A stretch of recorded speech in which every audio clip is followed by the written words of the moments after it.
It's Freaky Friday. We normally do this on Wacky Wednesday, but today we're doing this on Freaky Friday.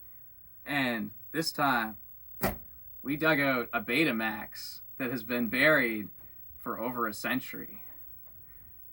And we're going to try and get this working. Maybe it does work. I don't know. But either way, we're going to see what happens. We got some tapes here. They're a little rough. This one says it's a test pattern, which could be very interesting.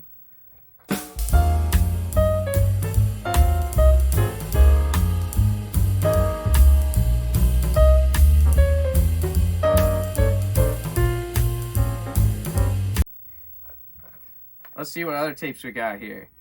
This says Thornby RDS Part 3 and Part 4. Interesting. One of these will have to be a sacrifice for this machine because I'll show you in a moment what I found. I don't know what this is. It's just got a whole bunch of little sticky letters and numbers on the tag. Number one concern with this machine is that there's a part taped on top. So there's a little pin here. I have no idea where it came from. Yeah, this looks like it might be a guide for guiding the tape around the heads. I don't know.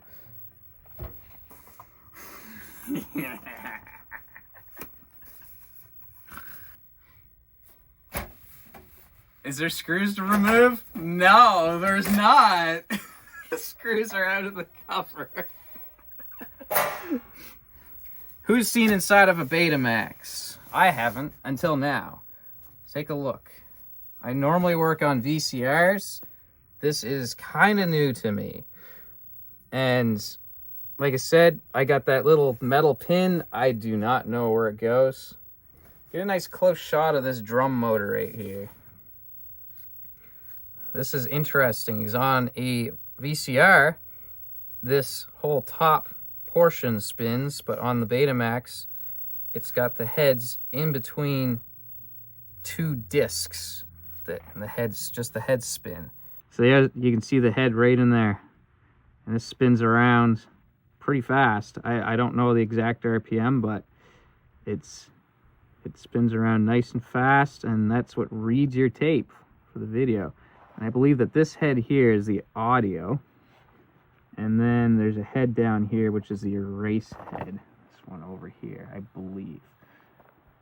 And then over here is what they call the cap stand, and then that basically draws the tape through against the pinch roller, which is down in here. So let's plug this in, put a tape in it, see what it does. It may just absolutely destroy a tape, I don't know. It hasn't been running for well over a decade, I'd say.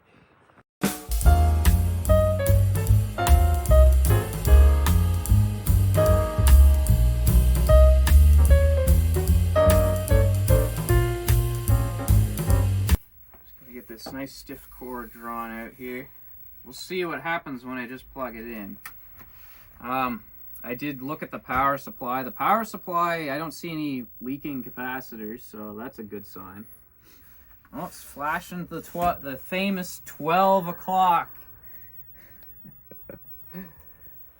Power, turn on.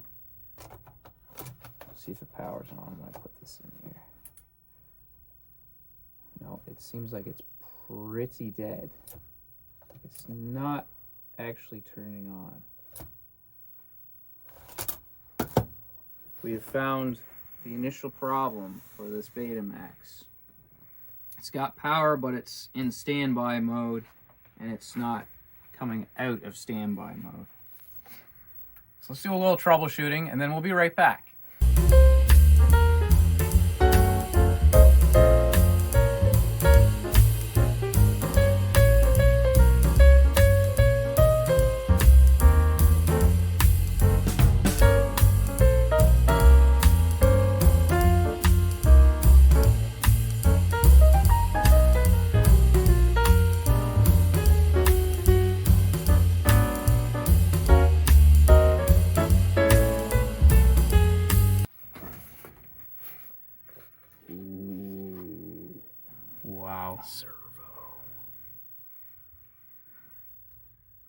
They don't make them like they used to. I finally figured out how to take the power supply out. Let's see, with it magnetic. Oh, look at that. I gotta love magnetic tip. Actually, those screws are a little bit different like. There's 2 screws here.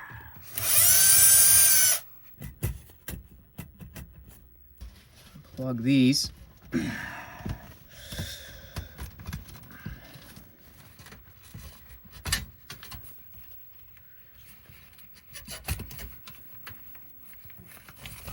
It's just all about being gentle, but also forceful at the same time. I think that there is a wire here that's going. This little regulator, voltage regulator there is still attached. Should be able to at least get this end out. There's a fused resistor here. There's a couple fused resistors. They're here in this insulation. This is primary stuff over here. This capacitor and this inductor here, filtering power. And there's the main fuse there, F1. Here you got the DC rectifier. Rectifies the AC into DC voltage. And then this is the main filter capacitor to filter that DC voltage. And then buried down and way down inside of here is some sort of voltage regulator. We're going to try and measure some voltages. It's not very well labeled on this power supply. I have my suspicions, and my suspicions suggest that the big voltage regulator that's in here is bad. In which case, I'm dead in the water if I can't find a voltage regulator. But in a repair shop from the 80s, there's got to be a part around here somewhere. It's still flashing the 12 o'clock, no smoke. Everybody's looking for, you know, sparks and stuff, right? Let's try and measure some voltages. This is supposed to be, where is it? 45 volts right here. 45 volts DC. And there ain't nothing there. 62 millivolts is not 45 volts DC. Okay, what about the 18 volts? And there's still nothing there. Silly me, it's AC volts, not DC volts I'm measuring here. It just wasn't very clear. We got 2.5 volts AC there. We've got 40, that's 42. It's 42 spot on AC volts there. And we got 16.5 here. Which says 18, but I mean, that's pretty close. We've dug in here deep. And I'm not happy about it. Because I'm still not sure that this is actually the issue. So I'm going to try and find out if it is or not by jump starting it. Buried in here that was mounted to this heatsink. It's not now. This little guy here though. Pandora's box. It's an STR9012. It turns out that this is a 12 volt 4 amp regulator. It says regulator right on the board to help give it away.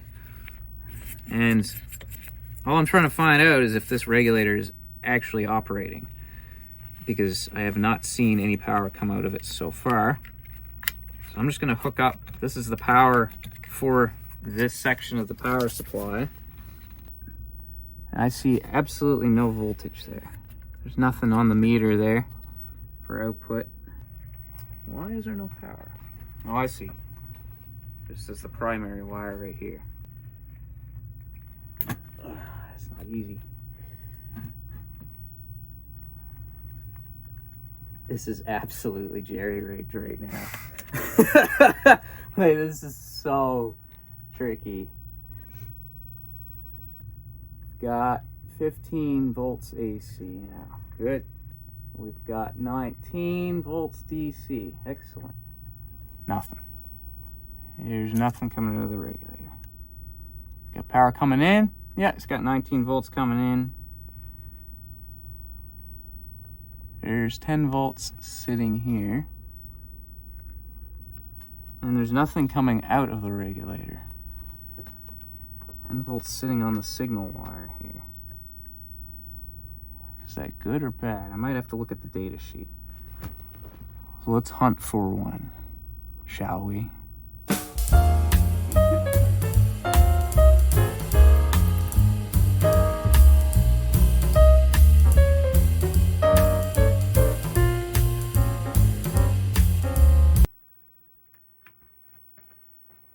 Pin 3 on this IC is the on-off pin, according to the data sheet.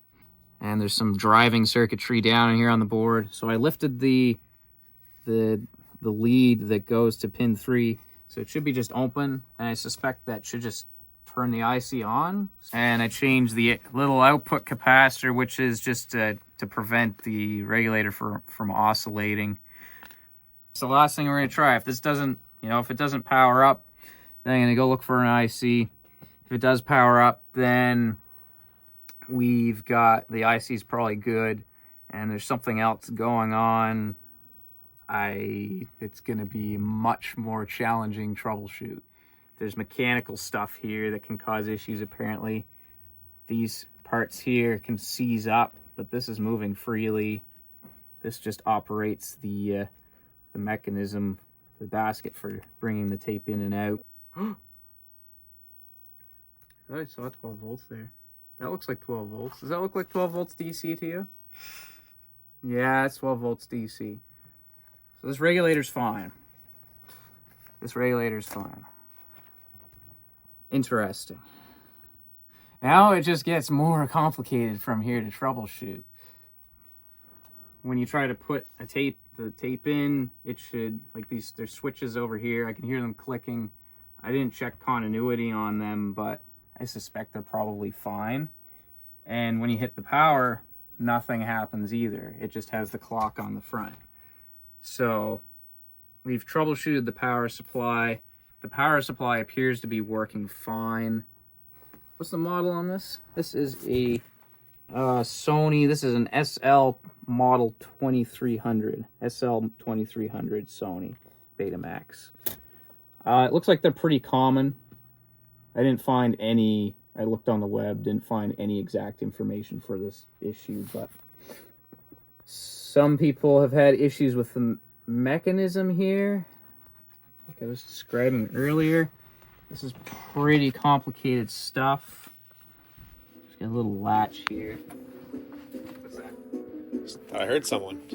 It's Nosferatu knocking. It's too late. We need to leave before it's too late. Nosferatu! Well, I hope you guys enjoyed this episode of, I don't know what to call it, this Betamax machine. Yes. And we'll do some more research on it and revisit it later on. If other people have had experience with this, they can leave comments. If you like this video, don't forget to like it and subscribe to see more videos like this. Hopefully this was helpful to someone. And see you next time.